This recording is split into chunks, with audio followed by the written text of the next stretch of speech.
नमस्कार, मैं हूं आकांक्षा और आप देख रहे हैं IBC 24। मैं हूं आपके साथ आकांक्षा पांडे। शाम के 7 बज रहे हैं, वक्त हो गया है मध्य प्रदेश के नंबर 1 बुलेटिन का।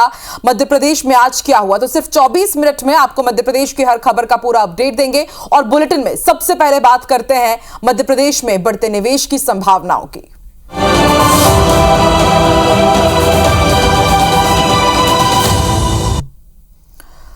प्रधानमंत्री नरेंद्र मोदी मध्य प्रदेश के दौरे पर हैं। हम आपको इससे जुड़ी हुई 2 तस्वीर दिखा रहे हैं। छतरपुर के बागेश्वर धाम के कार्यक्रम में शामिल होने के बाद देर शाम प्रधानमंत्री नरेंद्र मोदी भोपाल पहुंचे, जो एयरपोर्ट पर मोहन सरकार की पूरी कैबिनेट उनका स्वागत करने के लिए पहुंची। और इसके बाद प्रधानमंत्री कुशाभाऊ ठाकरे कन्वेंशन सेंटर के लिए रवाना हुए, जहां वो मध्य प्रदेश के तमाम सांसद विधायकों से संवाद कर रहे हैं। जिसके बाद प्रधानमंत्री राजभवन में रात्रि विश्राम करेंगे। कल प्रधानमंत्री नरेंद्र मोदी मध्य प्रदेश में ग्लोबल इन्वेस्टर समिट का उद्घाटन करेंगे।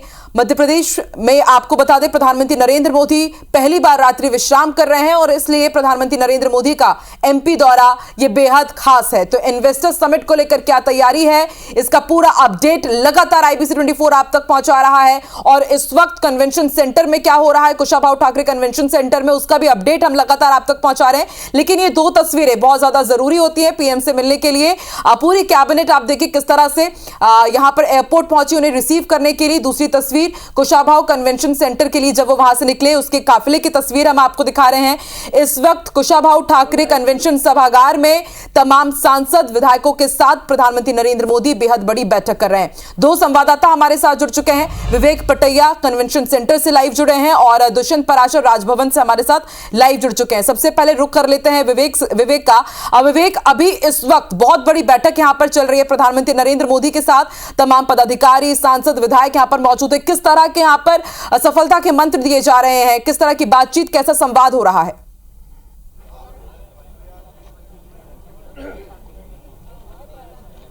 देखिए, मध्य प्रदेश में ये पहली बैठक है और इस तरह की बैठक कभी मध्य प्रदेश बीजेपी की हुई नहीं है जो आज हो रही है। प्रधानमंत्री नरेंद्र मोदी सभी सांसदों और सभी विधायकों के साथ, जिसमें सरकार के मंत्री भी है, उप मुख्यमंत्री भी है और मुख्यमंत्री भी है, उनके साथ ये संवाद हो रहा है। प्रदेश के जिम्मेदार वो नेता जो संगठन के लिहाज से काफ़ी महत्वपूर्ण, चाहे VD शर्मा हो, प्रदेश के प्रभारी हो, या फिर राष्ट्रीय सह संगठन महामंत्री शिव प्रकाश हो, वो भी इस बैठक में मौजूद है। और आप देख सकते हैं इस बैठक को इतना गोपनीय रखा गया है अंदर कि कोई भी ऐसा व्यक्ति जो इस बैठक में अपेक्षित नहीं है वो अंदर नहीं है इस बैठक के। दूसरी तरफ मोबाइल भी अंदर ले जाने की अनुमति नहीं है, मतलब कोई भी व्यक्ति अंदर मोबाइल लेकर नहीं गया, चाहे वो केंद्रीय मंत्री हो, सांसद हो, विधायक हो, कोई भी इस बैठक में मोबाइल लेकर अंदर। क्या मंत्र देने वाले हैं, क्या टिप्स देने वाले हैं, ये आपको डायरी और पेन में ही नोट करना है। ये जो है अंदर जो क्लास चल रही है मोदी जी की, जो पाठशाला चल रही है, उसमें जो स्टूडेंट बनकर जो वहाँ पर सांसद और विधायक और केंद्रीय मंत्री बैठे हुए हैं, सरकार के मंत्री बैठे हुए हैं, वो पेन और डायरी लेकर सारी बातें मोदी जी की लिख रहे हैं। और इस पूरी बैठक का लबोलुआब ये है कि संगठन में कैसे काम करना है, एक जनप्रतिनिधि के तौर पर, जनता के जिम्मेदार जनप्रतिनिधि के तौर पर आपको क्या काम करना है, सरकार की, केंद्र सरकार की, राज्य सरकार की जो फ्लैगशिप योजनाएं हैं उनको किस तरह ज़मीन पर लेकर जाना है और योजनाओं का क्या फीडबैक आ रहा है, ये तमाम बातें जो है प्रधानमंत्री के संवाद में शामिल है। इसके साथ ही इस तरह की बैठक अब तक देश में 2 राज्यों में हुई है, उड़ीसा में और महाराष्ट्र में, और ये तीसरी बैठक है जो मध्य प्रदेश में हो रही है। और इसलिए यहाँ से ये बैठक काफ़ी महत्वपूर्ण है। आप हालांकि अभी न कोई चुनाव है, न ही कोई ऐसा राजनीतिक कार्यक्रम है, उसके बावजूद यदि इस बैठक के कराने का यदि कोई महत्व है तो उसका महत्व यही है कि आप यदि आज से लेके 4 साल तक जनता के बीच में मोदी के टिप्स और मोदी के मंत्र को लेकर जाएंगे तो निश्चित तौर पर आने वाले 2028 और 29 के चुनाव में आपको सफलता मिलेगी। यही नरेंद्र मोदी का यहाँ पर मंत्र है। और सभी नेताओं को एक सुर में यही कहा गया है कि बैठक के अंदर क्या हुआ उसको आपको अपने जीवन में उतारना है, उसको बाहर नहीं बताना है। और जनता के साथ, आप जनता के बीच में जब जाएंगे तो उन चीज़ों को लेके जाना, आपके जीवन में, आपके कार्य प्रणाली में, आपके काम करने के तरीके में वो दिखना चाहिए। ये मोदी का यहाँ पर मंत्र होगा। और मोदी ये भी ये बताएंगे कि आखिर नरेंद्र मोदी कैसे प्रधानमंत्री बने, उनके जीवन के हर वो पहलुओं को नरेंद्र मोदी यहाँ पर नेताओं को शेयर करने वाले हैं। बाकी हर हाल में, हर लिहाज में ये जो अभी इस वक्त संवाद जारी है बेहद खास हो जाता है, क्योंकि देश के सर्वोच्च नेता प्रधानमंत्री नरेंद्र मोदी खुद यहाँ पर पहुंचे हुए हैं, सफलता के मंत्र दे रहे हैं। सत्ता और संगठन के बीच कैसे सामंजस्य बैठाया जाए, किस तरह से आगे काम हो, पूरा एक फीडबैक भी होगा और रोड मैप भी तैयार होगा। आप बने रहिए हमारे साथ विवेक। अब रुक कर लेते हैं राजभवन का, हमारे साथ दुष्यंत पराशर जुड़ चुके हैं। दुष्यंत, जितनी महत्वपूर्ण ये बैठक है उतना ही महत्वपूर्ण कल का दिन भी रहने वाला है। कल ग्लोबल इन्वेस्टमेंट समिट का उद्घाटन करेंगे प्रधानमंत्री नरेंद्र मोदी, लेकिन उससे पहले राजभवन में ही वो रात्रि विश्राम करेंगे। तो राजभवन में किस तरह की तैयारी है और कल जीआईएस को लेकर के किस तरह की तैयारी है मोहन सरकार की?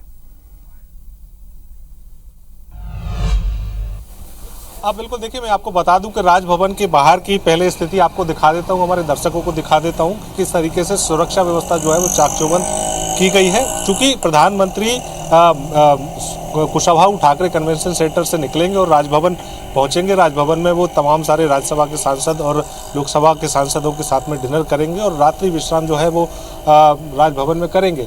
और उसके बाद जब वो सुबह लगभग 10 बजे के आसपास वो ग्लोबल इन्वेस्टर समिट का जो इलाका है, जो कार्यक्रम स्थल है, वहाँ पर पहुँचेंगे। वहाँ पर पहुँचने के बाद वो इस पूरे ग्लोबल इन्वेस्टर समिट का उद्घाटन करते हुए नजर आएंगे। हालांकि अगर इन्वेस्टर समिट की बात कर ली जाए तो इन्वेस्टर समिट में दोनों ही दिनों की बात की जाए तो 7 विभागीय सम्मेलन, 6 कंट्री सेशन और 9 सत्र जो है वो आयोजित किए जाएंगे। विभागीय सम्मेलनों की बात करें तो आईटी और प्रौद्योगिकी, नवीन और नवीनीकरण ऊर्जा, पर्यटन विभाग, खनन, एमएसएमई और स्टार्टअप, नगरीय विकास और प्रवासी मध्य प्रदेश के विषय पर विभाग के जो सम्मेलन है वो आयोजित किए जाएंगे। वहीं अगर कंट्री सेशन की बात कर ली जाए, जो 6 कंट्री सेशन होने हैं उनकी बात कर ली जाए तो पहला वैश्विक दक्षिण सत्र आयोजित किया जाएगा। उसके बाद जर्मनी, जापान, कनाडा, अफ्रीका और उसके बाद लैटिन अमेरिका को लेकर अलग अलग देशों के जो कंट्री सेशन है वो आयोजित किए जाएंगे। दोनों ही दिनों के लिए बहुत सारे सेशन जो है आयोजित किए जाने हैं। सत्र की बात की जाए तो फार्मा और मेडिकल डिवाइस को लेकर सत्र आयोजित किया जाएगा। कौशल विकास को लेकर सत्र आयोजित किया जाना है। वस्त्र और परिधान विषय पर सत्र पूरा आयोजित किया जाएगा। इसके बाद खाद्य प्रसंस्करण और बागवानी, logistics hub, road infrastructure development, one और एमएसएमई के साथ साथ सहकारिता के विषय पर सत्र आयोजित किए जाएंगे। तो ऐसे में दोनों ही दिन लगातार गहमा गहमी जैसी स्थिति देखने को मिलेगी। चूँकि देश विदेश के निवेशक जो हैं अलग अलग सेशन में शामिल होंगे।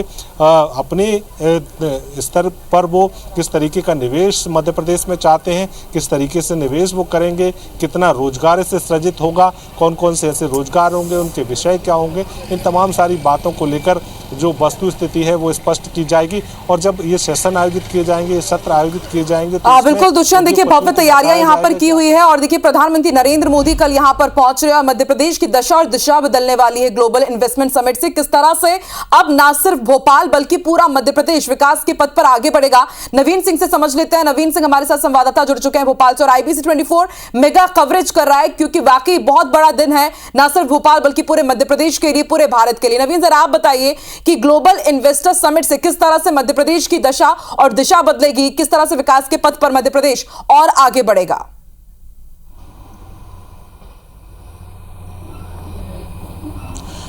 देखिए आकांक्षा, पूरे दुनिया भर की नज़रें मध्य प्रदेश पर है। कल और परसों ये 2 दिन बहुत मध्य प्रदेश के लिए अहम होने वाले हैं, क्योंकि 20 लाख करोड़ के निवेश के प्रस्ताव आने वाले हैं, ऐसी उम्मीद मध्य प्रदेश सरकार को है। कल प्रधानमंत्री नरेंद्र मोदी सुबह 10:15 बजे के आसपास ग्लोबल इन्वेस्टर समिट 2025 का औपचारिक उद्घाटन करेंगे और तकरीबन 20 से 25 मिनट रहेंगे और 17 पॉलिसीज़ का लोकार्पण करेंगे। 17 वो पॉलिसीज़ हैं जो निवेश के रास्ते को आसान बनाती हैं मध्य प्रदेश के लिए।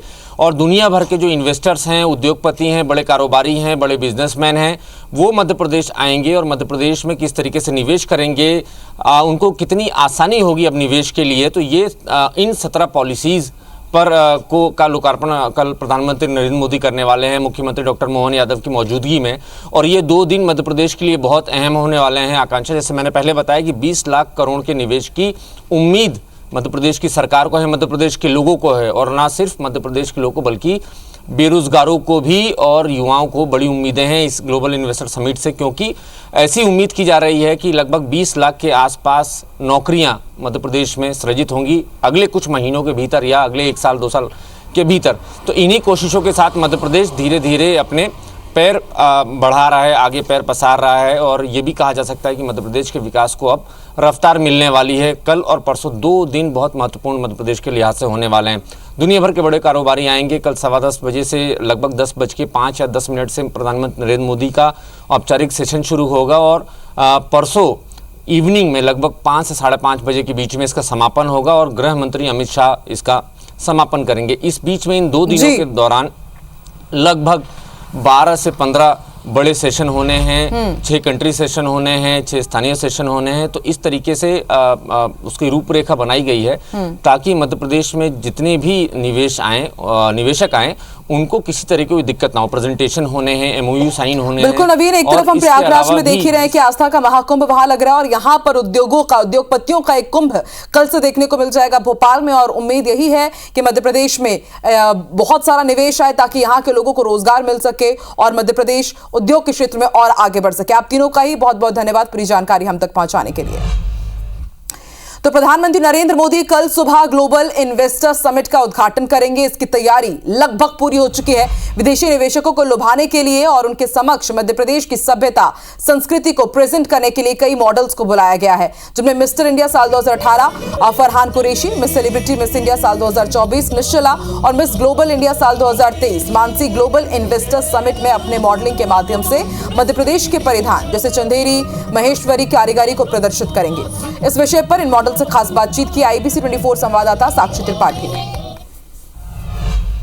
ग्लोबल इन्वेस्टर समिट की तैयारियां पूरी हो चुकी हैं। अलग अलग तरह की परफॉर्मेंस की प्रैक्टिस जो है वो यहाँ पर चल रही है और यहाँ पर हमारे साथ जो है वो हमारे देश के गौरव, हमारे देश के जो स्वाभिमान कह सकते हैं यहाँ पर मौजूद हैं। ये यंग इन्फ्लुएंसर्स हैं जिससे यूथ काफ़ी ज़्यादा इंस्पायर है और ग्लोबल इन्वेस्टर समिट में भी ये लोग हमारे मध्य प्रदेश को, हमारे कल्चर को रिप्रेजेंट करने वाले हैं। किस तरीके से कल्चर और मॉडर्निटी का फ्यूजन होगा ये ग्लोबल इन्वेस्टर समिट में फॉरेन डेलीगेट्स के सामने बताने जा रहे हैं। तो चलिए एक एक करके हम सभी से बातचीत करते हैं कि क्या कुछ खास तैयारियां हैं इनकी ग्लोबल इन्वेस्टर समिट को लेकर। सर, क्या कुछ तैयारियां हैं? जैसा कि आप सभी लोग जानते हैं, ग्लोबल इन्वेस्टर समिट भोपाल जो पहली बार यहाँ पे ऑर्गेनाइज़ की गई है, जहाँ पर मोदी जी के साथ साथ जो है वर्ल्ड के नोन्स बिजनेसमैन भी यहाँ पर आ रहे हैं। क्या क्या हमारी खासियत है हमारे शहर की और हमारे प्रदेश की, वो उनको दिखाने की पूरी कोशिश की जा रही है। मैत्री जी की कोरियोग्राफी के अंदर, जो कि वर्ल्ड नोन आर्टिस्ट हैं, जो बड़े बड़े शोज़ करती हैं, उनकी कोरियोग्राफी के अंदर हम इस शो को करने जा रहे हैं। किस तरीके से हम ब्यूटी और ट्रेडिशन का जो ब्लेंड है एक तरीके से इस राम वॉक के माध्यम से अपने इन्वेस्टर्स के सामने दिखाने जा रहे हैं, क्या कुछ ड्रेस कोड्स होंगे आप? हम एक फ्यूजन दिखाने जा रहे हैं जिसमें एक वेस्टर्न और ट्रेडिशनल का एक तड़का है। सो हम हमारे मध्य प्रदेश के जो कि टेक्सटाइल्स है, जो कि हमारे आर्ट है, जो हमारा कह सकते हैं चंदेरी आर्ट है और भी बहुत सारे आर्ट है, हम उन्हें एक वेस्टर्न तरीके में दिखाने जा रहे हैं। तो यहाँ पर हमारे साथ मानसी भी मौजूद है। मानसी, क्या कुछ जो आपके कॉस्ट्यूम्स होने वाले हैं और किस तरीके से आप जैसे चंदेरी महेश्वरी साड़ी, क्या ऐसी चीज़ें भी आपके ड्रेसेस में इन्वॉल्व होने वाली हैं? हाँ जी बिल्कुल, हमको यहाँ पर बहुत सारी ड्रेसेस के टाइप्स देखने को मिलेंगे। यहाँ साड़ी मिलेगी, लहंगा मिलेगा, स्कर्ट्स मिलेंगे, जो हमारे इंडिया को रिप्रेजेंट करता है। यहाँ सब कुछ आपको देखने को मिलेगा। जो भी आप देख सकते हैं कि यहाँ पर हमारे साथ यूथ इन्फ्लुएंसर्स हैं, यूथ फेस हैं, जिन्होंने कई बार अपने आप को विदेशी मंचों पर, साथ ही साथ नेशनल और इंटरनेशनल लेवल पर खुद को प्रेजेंट किया है और ये रेडी है ग्लोबल इन्वेस्टर समिट में मध्य प्रदेश के कल्चर को दिखाने के लिए। लगातार हम अपने दर्शकों को यूं ही अपडेट देते रहेंगे। कैमरा पर्सन रमेश राजपूत के साथ साक्षी त्रिपाठी, IBC 24 भोपाल। प्रधानमंत्री नरेंद्र मोदी मध्य प्रदेश के दौरे पर हैं और अपने दौरे के पहले दिन प्रधानमंत्री ने छतरपुर के बागेश्वर धाम में Balaji cancer institute and research centre का भूमि पूजन किया। इस कार्यक्रम में शामिल होने के लिए खास तौर पर वो छतरपुर पहुंचे। बागेश्वर धाम के प्रमुख धीरेन्द्र कृष्ण शास्त्री, CM डॉक्टर मोहन यादव और BJP प्रदेश अध्यक्ष VD शर्मा ने प्रधानमंत्री नरेंद्र मोदी की अगवानी की। इससे पहले बागेश्वर धाम पहुंचकर उन्होंने बागेश्वर मंदिर में विधिवत पूजा अर्चना की। धीरेन्द्र शास्त्री ने PM मोदी को बालाजी का विग्रह, सनातन धर्म पर लिखी एक किताब, स्मृति चिन्ह भेंट किए। वहीं जगत गुरु रामभद्राचार्य ने प्रधानमंत्री मोदी को अंगवस्त्र भेंट किए। प्रधानमंत्री नरेंद्र मोदी ने इस दौरान सभा को संबोधित किया, कई मुद्दों पर अपनी बात रखी। सुनिए।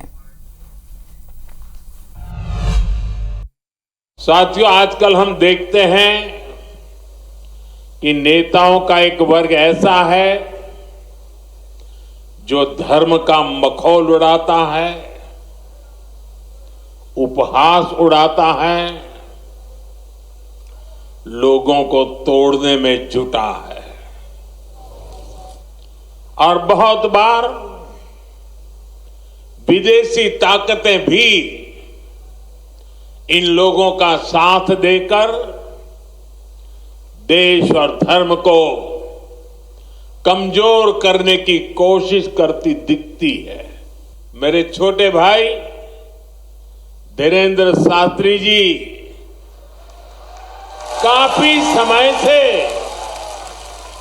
देश में एकता के मंत्र को लेकर लोगों को जागरूक करते रह रहे हैं।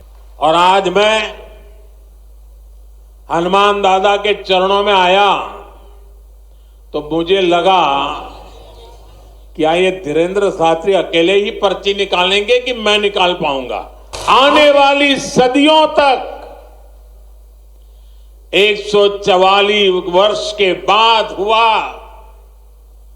ये महाकुंभ एकता के महाकुंभ के रूप से प्रेरणा देता रहेगा और देश की एकता को मजबूती देने का अमृत परोसता रहेगा। अब यहां बागेश्वर धाम में भजन, भोजन और निरोगी जीवन तीनों का आशीर्वाद मिलेगा। कार्यक्रम के दौरान मुख्यमंत्री डॉक्टर मोहन यादव और पंडित धीरेन्द्र कृष्ण शास्त्री ने प्रधानमंत्री नरेंद्र मोदी का धन्यवाद किया।